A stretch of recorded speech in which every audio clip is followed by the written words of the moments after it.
तो फिर सर हर एक साइड से Q/6 एप्सिलॉन नॉट होना चाहिए।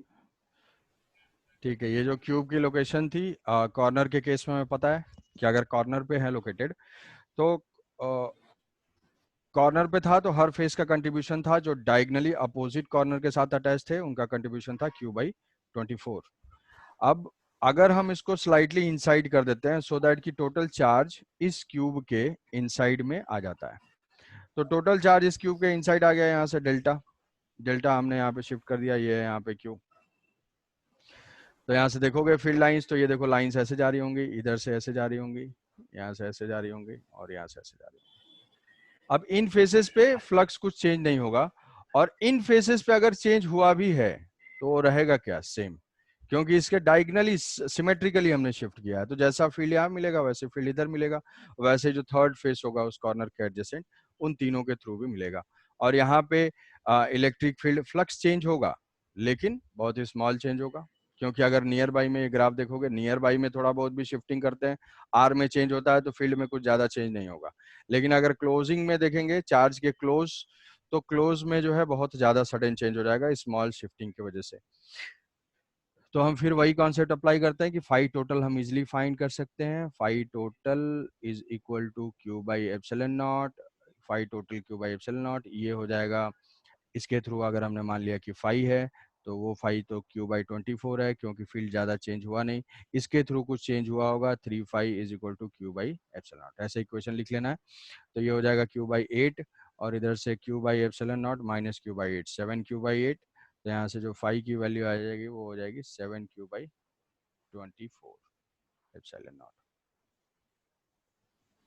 तो 3 फेसेस के थ्रू Q/24।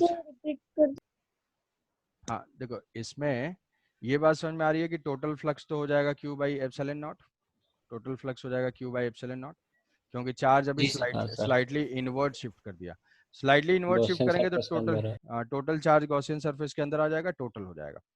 अब अगर इस कॉर्नर के लॉन्ग ही है तो इस कॉर्नर से अंदर शिफ्ट हुआ, टोटल चेंज हो गया। बट क्या वो जो 3 फेसेस थे डायगनली अपोजिट वो कुछ चेंज होंगे? वो कुछ चेंज नहीं होंगे। क्यों चेंज नहीं होंगे? क्योंकि यहाँ पे इलेक्ट्रिक फील्ड की वैल्यू सिग्निफिकेंटली अफेक्ट नहीं होगी, इलेक्ट्रिक फील्ड थोड़ा बहुत चेंज होगा तो फ्लक्स ऑलमोस्ट सेम रहेगा। तो इन फेसेस के थ्रू फ्लक्स ऑलमोस्ट चेंज रहेगा और इन फेसेस के थ्रू कुछ चेंज होगा। अब जो भी होगा वो जो इन 3 फेसेस के थ्रू सेम रहेगा। तो उसी को लिख लिया कि टोटल हमें नोन है Q/ε0 और 3 फेसेस का कंट्रीब्यूशन वही पहले जैसा रहेगा, और जो 3 जो है न्यू एंट्री हो जाएगी उसका 5 मान लेंगे, तो 3 × 5 कर देंगे। इस इक्वेशन को सॉल्व कर लेंगे, ये हो जाएगा Q/8, 3 था तो ये हो जाएगा Q/8, तो यस सर, Q/ε0 हाँ। माइनस 1/8 हो जाएगा 7Q/8, और यहाँ से 5 जो होगा ईच फेस के थ्रू हो जाएगा 7Q/24 एप्सिलॉन नॉट। तो 3 फेसेस के थ्रू कितना आ जाएगा Q/24 एप्सिलॉन नॉट, और रिमेनिंग 3 फेसेस के थ्रू 7Q/24 एप्सिलॉन नॉट। ठीक है, ऐसा हो जाएगा। है बस उनमें तो यस। हाँ, तो ये था। अब ये जो है इसमें सॉल्व है। ये वही वाला बताया था कि सिमेट्रिकली हमें गॉसियन सरफेस कंस्ट्रक्ट करना होगा। सिमेट्री को यूज करने के लिए, गॉस लॉ को यूज करने के लिए अब ऐसा ही क्वेश्चन एक इसके ऊपर फाइंड करते हैं, जल्दी से आंसर देना है, कैलकुलेशन कुछ भी नहीं है। कि स्फेरिकल हेमीस्फेरिकल सरफेस है और ये हेमीस्फेरिकल सरफेस टोटल क्लोज है, मतलब टॉप से कवर्ड है ये पूरा, ऐसे ये क्लोज्ड है। अब इसमें चार्जेस हम लोकेट करते हैं, चार्जेस की लोकेशन जो है बिल्कुल फेस सेंटर पे है, बिल्कुल फेस के सेंटर पे है। ठीक है, तो हमें क्या फाइंड करना है? टोटल फ्लक्स फाइंड करना है। और इस टोटल गॉसियन सरफेस के 2 कंपोनेंट है, एक है फ्लैट सरफेस और एक है कर्व्ड सरफेस। ठीक है, ये जो कर्व्ड सरफेस और ये फ्लैट सरफेस है, टोटल क्लोज है भाई। ठीक है, so charge is located at the center, then find the total flux। 2 cases हैं, कौन कौन से? एक वही जो डेल्टा वाला बताया था ना, तो मैं ड्रॉ कर रहा हूँ, आंसर जो बताना चाहे बता सकता है।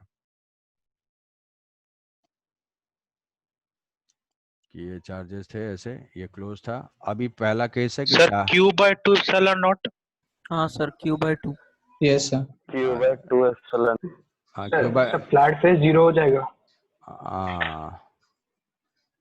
Q/2, ये flat 5 total five total, 5 flat, ये 5 फ्लैट फ्लैट फेस 0 होगा। और 5 कर्व्ड। हाँ ठीक है, तो अगर बॉडी सेंटर पे है बिल्कुल ए पार्ट का आंसर हो जाएगा। टोटल का क्या होगा?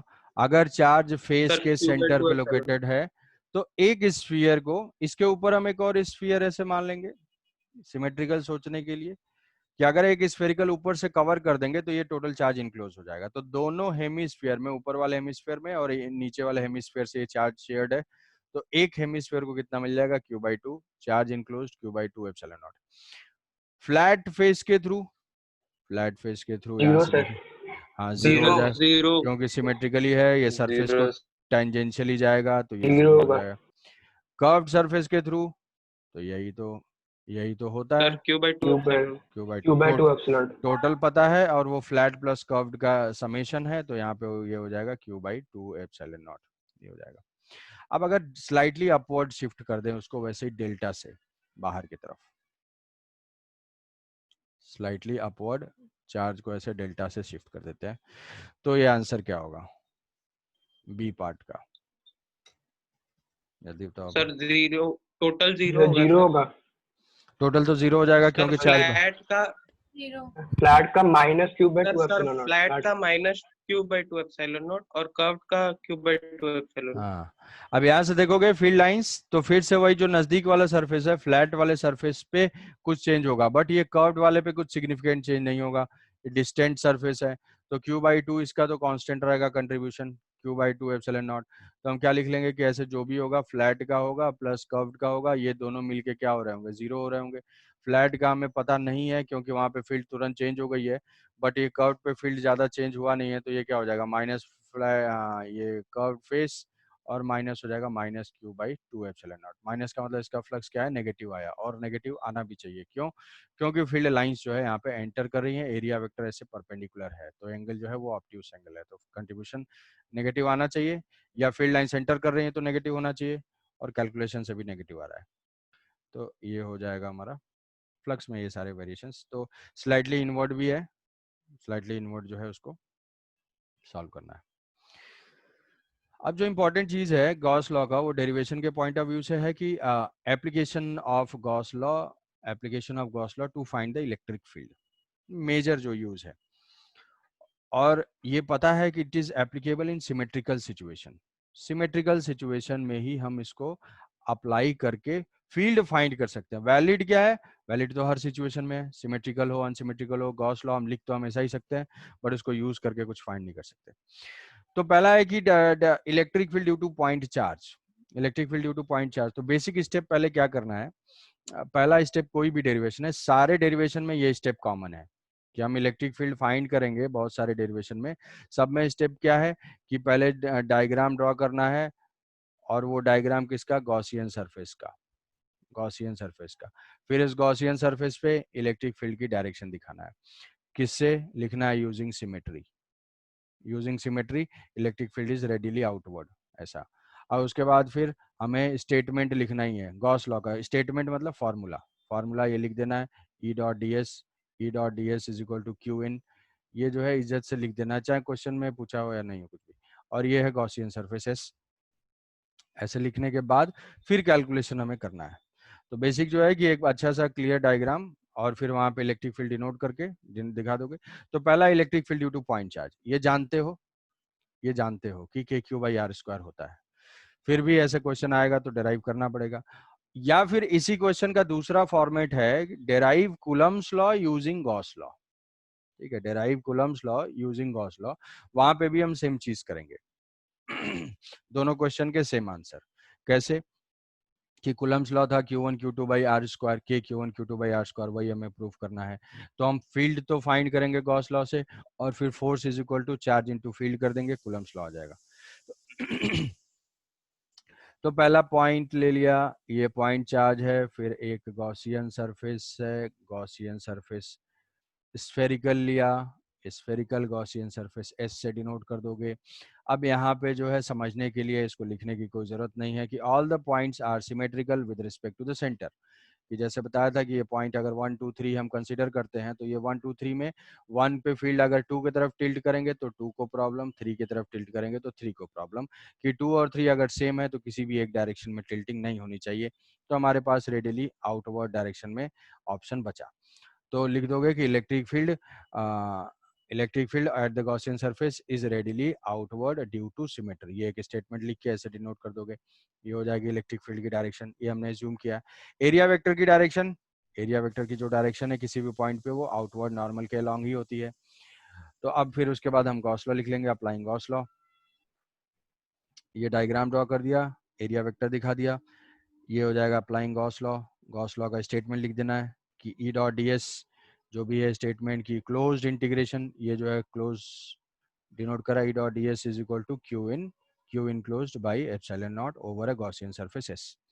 अब यहाँ से देखोगे इसको हम इंटीग्रेशन को ऐसे लिख सकते हैं, ई और यहाँ पे हमारा डी एस स्मॉल एरिया और उसके बीच में एंगल है cos 0 डिग्री, और क्यू इन कितना है, पूरा टोटल चार्ज क्यू है। इंटीग्रेट करेंगे ओवर द गॉसियन सरफेस, तो इलेक्ट्रिक फील्ड, अब सिमेट्री की वजह से देखो फायदा मिला कि हर पॉइंट पे इलेक्ट्रिक फील्ड इसका मैग्नीट्यूड सेम है, क्योंकि all the points are symmetrical, सबकी डिस्टेंस आर आर है। यहाँ से ये डिस्टेंस हम आर ले लेते हैं, आर रेडियस, सबकी डिस्टेंस आर है तो फील्ड सेम है। तो देखो फायदा यही हुआ कि अब इलेक्ट्रिक फील्ड इंटीग्रेशन से बाहर हो जाएगा। ठीक है, इंटीग्रेशन से बाहर हुआ तो इंटीग्रेशन ऑफ डीएस क्या हो जाएगा, integration of DS total surface area यहाँ से हम पुट कर देंगे is E into 4 pi R square. किसी को पाई आर स्क्वायर तो नहीं फील हो रहा है, सर्किल नहीं है भाई, ये स्फीयर है। 4 pi R square is equal to Q by epsilon naught. तो यहाँ से जो इलेक्ट्रिक फील्ड हो जाएगी, electric field Q is equal to Q by 4 pi epsilon naught R square. ये हुआ, और डायरेक्शन हो गई इसकी रेडिली आउटवर्ड, तो हम अगर डायरेक्शन में दिखाना चाहेंगे तो ऐसे हो जाएगा। ये इलेक्ट्रिक फील्ड रेडियल आउटवर्ड हमने डायरेक्शन माना ही है। अब अगर यहाँ पे कोई भी पॉइंट चार्ज हम प्लेस कर देते हैं, सपोज कि point charge Q not is placed at this point, ठीक है, Q naught is placed at that point, then force acting on that Q naught F is equal to Q naught into E. Force acting on that Q naught is equal to Q naught into E. तो यहाँ से force हो जाएगा F is equal to Q naught into electric field कितना है, Q by 4 pi epsilon naught R square। तो यहाँ से हो जाएगा Q naught divided by 4 pi epsilon naught R square, जो कि कूलम्स लॉ है।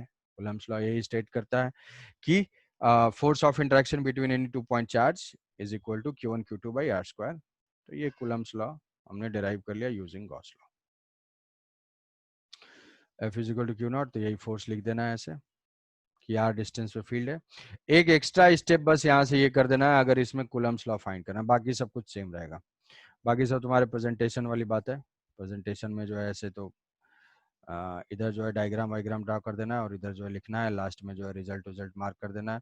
वेक्टर यूनिट सब याद रखना है, वेक्टर नोटेशन इसमें पुट करना है। तो ये तो कुछ खास नहीं था, पॉइंट चार्ज जानते थे लेकिन फिर उसी को करना है। अब due to infinite line charge जरूर आएगा, ये जितने भी डेरिवेशंस हैं ये जरूर आएंगे। तो पहला स्टेप वही है, Gaussian surface charge distribution denote कर दिया। अब सिमेट्री वाला पॉइंट जो है वो डिस्कस कर चुका हूँ, ठीक है। तो किसी को अगर कुछ डाउट होगा तो वो पूछेगा, अदरवाइज उसको बस यहाँ पे रिलेट कर देना कि ये गॉसियन सरफेस लेंगे सिलिंड्रिकल, जिसके एक्सिस पे ये होगा चार्ज,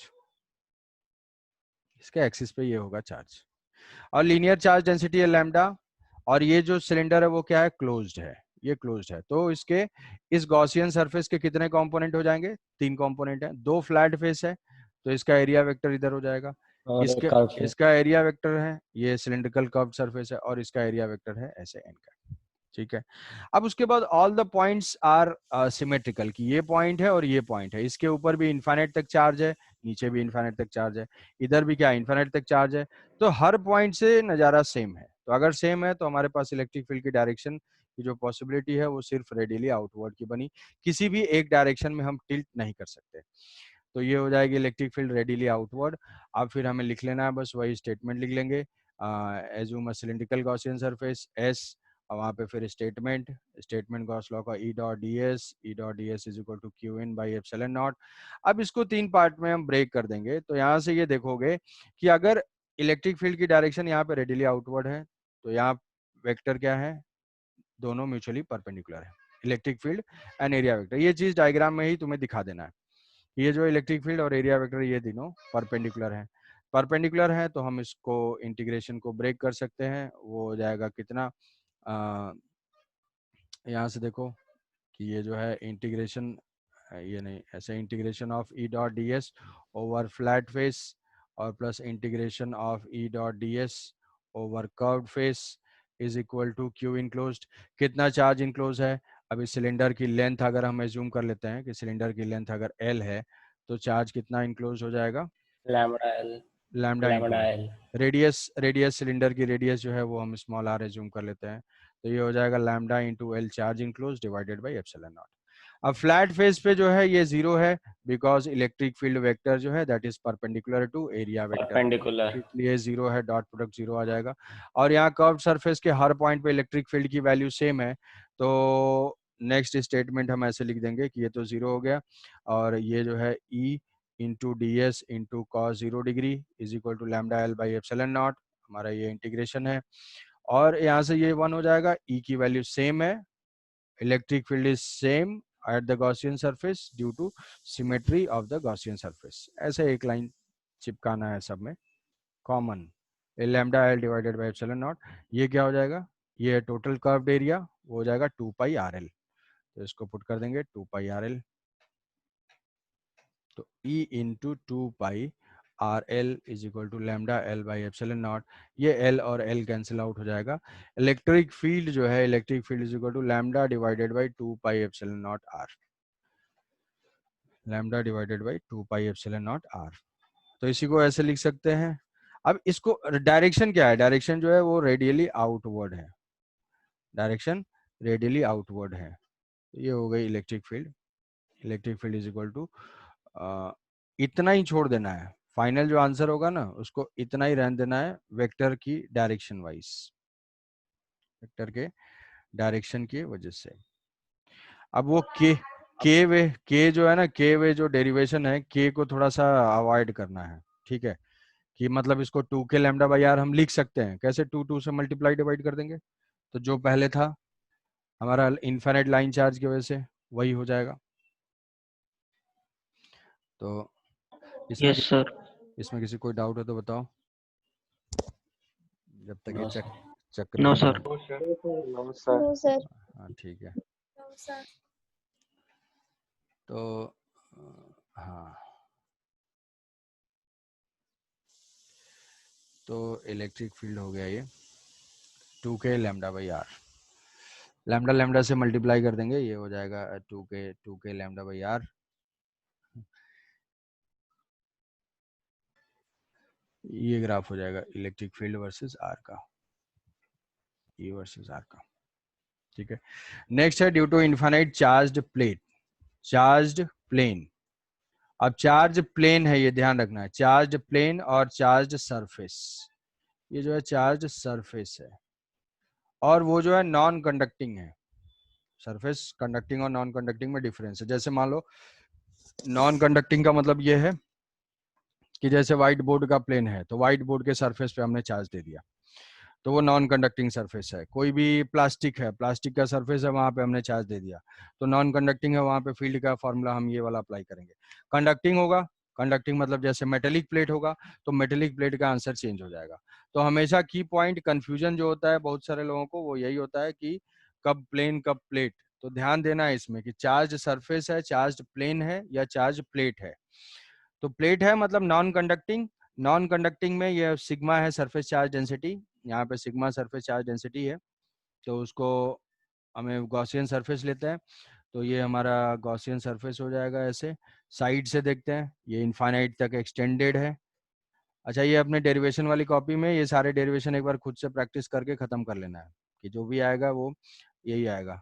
अभी बहुत टाइम है, शाम वाम को भी क्लास हो नहीं रहा है ना, और वो रात को। हाँ सर।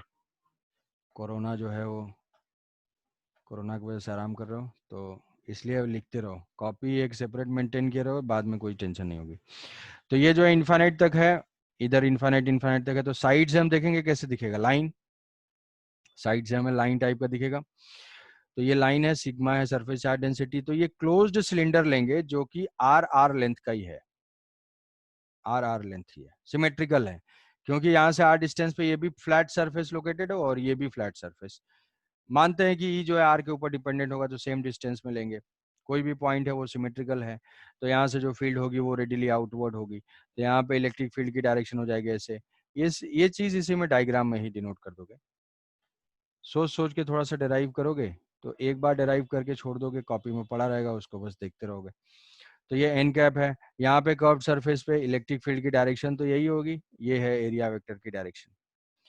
अब ये कैप का एरिया मान लेते हैं कि इस कैप का एरिया है कैपिटल ए है इस कैप का एरिया। तो वही गॉस लॉ लिखा, E dot D S is equal to Q enclose by epsilon naught, फिर उसको दो पार्ट में ब्रेक कर दिया, flat surface plus curved surface. यहाँ पे कौन सा जीरो हो जाएगा, यहाँ पे ये सिलेंडर का कर्व्ड सरफेस कर्व्ड वाला जीरो। जी सर। तो कर्व्ड वाले को ये लिख लोगे जीरो, कि curved surface flux through this curved surface is equal to zero because electric field is perpendicular to the area vector, यहाँ से एन कैप ऐसे लिख देंगे, ये जीरो हो जाएगा। तो जो भी फ्लक्स होगा ई डॉट डी एस का integration E D S cos 0 degree is equal to charge enclosed. अब इसमें कितना चार्ज इनक्लोज्ड है, तो सरफेस पे, इस सरफेस पे हमने चार्ज दिया है, अब इस सरफेस पे चार्ज की वजह से दोनों तरफ फील्ड है, तो ये कितना हो जाएगा sigma into A divided by epsilon naught. अब इलेक्ट्रिक फ्लक्स मिलेगा कितना, टोटल फ्लक्स यहाँ से ई इंटू कैप का एरिया है ए, तो ई इंटू ए, और यहाँ से भी क्या हो जाएगा ई इंटू ए, तो टोटल जो फ्लक्स हो जाएगा वो हो जाएगा 2E into A is equal to sigma into A by epsilon naught, A cancel out हो जाएगा। Electric field due to charge surface sigma by 2 epsilon naught N cap, और ये जो है पोजीशन से इंडिपेंडेंट है, तो ये जो है यूनिफॉर्म होगा, और यूनिफॉर्म इलेक्ट्रिक फील्ड जनरेट करना बहुत ही डिफिकल्ट है। क्या कभी इनफाइनाइट टाइप का प्लेट मिलेगा, नहीं मिलेगा, सब कुछ तो फाइनाइट होती है, बट हम अप्रोक्सीमेट कर सकते हैं कहीं पे, कि जैसे मान लो व्हाइट बोर्ड है, तो व्हाइट बोर्ड के क्लोज में अगर हम देखेंगे 1 मिलीमीटर में, तो वहां पे तो ये फील्ड का फॉर्मूला हम अप्लाई कर सकते हैं, लेकिन 1 मीटर डिस्टेंस पे देखेंगे तो वही व्हाइट बोर्ड फाइनाइट हो जाएगा, तो यहाँ अप्लाई नहीं कर पाएंगे। अब इसमें अगर हमें ग्राफ ड्रॉ करना है, तो ग्राफ ड्रॉ करने के लिए ये यूनिफॉर्म फील्ड है, और यूनिफॉर्म फील्ड बहुत ही डिफिकल्ट है, जैसे पॉइंट चार्ज की वजह से भी K Q by R square है, लाइन चार्ज की वजह से lambda by R, 2k lambda by R, सब में जहाँ पे भी आर है वो नॉन यूनिफॉर्म है। तो यहाँ पे अगर हम ड्रॉ करेंगे ई वर्सेस एक्स या ई वर्सेस आर, तो पॉजिटिव में जाएंगे, अगर ई वर्सेस एक्स बोलना ठीक रहेगा, ई वर्सेस एक्स अगर ड्रॉ करेंगे तो पॉजिटिव में जाएंगे तो फील्ड क्या है, पॉजिटिव है, और नेगेटिव में जाएंगे तो फील्ड नेगेटिव है। अब ये नेगेटिव क्यों है, नेगेटिव है अपनी डायरेक्शन की वजह से, मैग्नीट्यूड तो सेम है sigma by epsilon not, but minus क्या सिग्निफाई कर रहा है, माइनस ये सिग्निफाई कर रहा है कि ये जो है नेगेटिव डायरेक्शन में पॉइंट आउट कर रहा है। ऐसा ग्राफ हो जाएगा इसका, sigma by 2 epsilon naught due to charged plane, ठीक है सर। हाँ बताओ।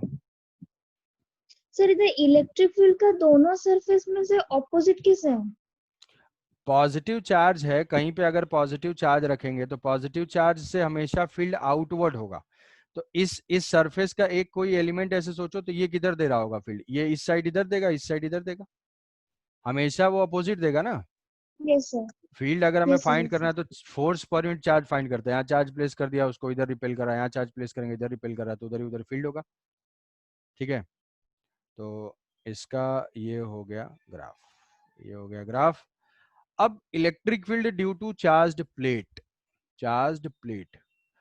प्लेट में अभी प्रॉपर्टीज ऑफ मेटल में हम लोग पढ़ेंगे कि मेटल की सबसे खास बात ये होती है कि अगर ये मेटेलिक प्लेट है, तुम ऐसा चाहोगे कि हम क्या करते हैं, इसी सरफेस पे चार्ज स्प्रे कर देते हैं या इधर ही चार्ज करते हैं, तो ये यहाँ पे रुकेगा ही नहीं, ये जो है अपने आप दूसरे सरफेस पे भी चला जाएगा, क्योंकि ये कंडक्टिंग है, ठीक है, कंडक्टिंग है, यहाँ पे बहुत सारे इलेक्ट्रॉन है, और उस इलेक्ट्रॉन की वजह से अगर हम एक पॉइंट पे चार्ज देना भी स्टार्ट करते हैं, तो ये चार्ज अपने आप चारों तरफ डिस्ट्रीब्यूट हो जाएगा, इसीलिए इसको हमें डिफरेंट कंसीडर करना है, ठीक है।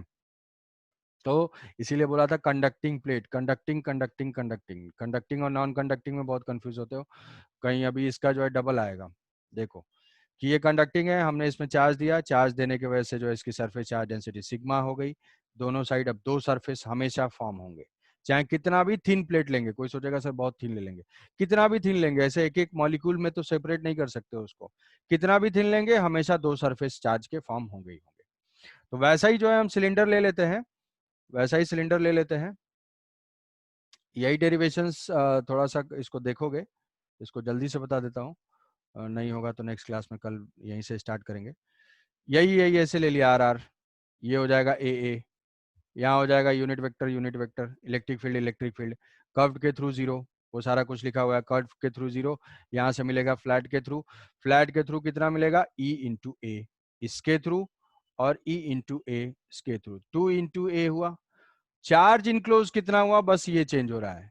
अब क्योंकि मेटेलिक प्लेट में दो सरफेस फॉर्म होंगे ही होंगे, तो जो ये सिलेंडर इंटरसेक्ट कर रहा है कितना है, हाँ कितना एरिया यहाँ से क्रॉप कर रहा होगा, ए एरिया क्रॉप कर रहा होगा, तो एक सरफेस की वजह से सिग्मा ए, एक सरफेस की वजह से सिग्मा ए, टोटल चार्ज इंक्लोज हो जाएगा 2 सिग्मा ए। ये कैंसिल आउट हो जाएगा, ए भी कैंसिल आउट होगा, फील्ड डबल हो जाएगी, फील्ड डबल हो गई। ऐसा क्यों, क्योंकि चार्ज डबल हो गया। ये नहीं सोचना कि ऐसा कैसे हो गया, अरे यहाँ पे अगर मान लो ऊपर वाले इन हमारा चार्ज कंज्यूम कितना होता, सिग्मा मेंटेन करने के लिए सिग्मा इंटू ए चार्ज कंज्यूम हुआ केवल इधर, क्योंकि यहाँ दूसरे सरफेस पे चार्ज जाएगा ही नहीं, जितना देंगे उतना ही देगा। लेकिन अब यहाँ पे अगर हम चार्ज देना स्टार्ट करें तो इस सरफेस पे भी सिग्मा हम मेंटेन कर रहे हैं, मतलब सिग्मा ए यहाँ है और सिग्मा ए यहाँ है, तो जब इस सिस्टम पे चार्ज ही बढ़ गया तो फील्ड तो बढ़ना ही है, चार्ज डबल हो गया। ठीक है, या फिर ऐसे देख लो, ऐसे भी सोच सकते हो, ये तो हमने डिराइव कर लिया।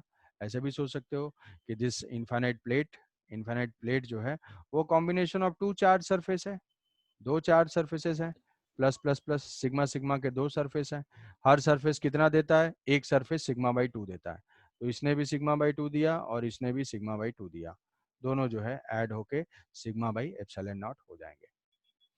तो बस तुम्हें कंफ्यूजन होगी कब सिग्मा बाई 2 लेंगे, कब सिग्मा बाई एप्सिलॉन नॉट लेंगे, ये चीज ध्यान रखना है, हमेशा जो है इसको यही लेंगे। अगर ग्राफ ड्रॉ करना पड़ेगा EX ग्राफ, तो हम ऐसे ही जो है सिग्मा बाई एप्सिलॉन नॉट इधर और इधर सिग्मा बाई एप्सिलॉन नॉट।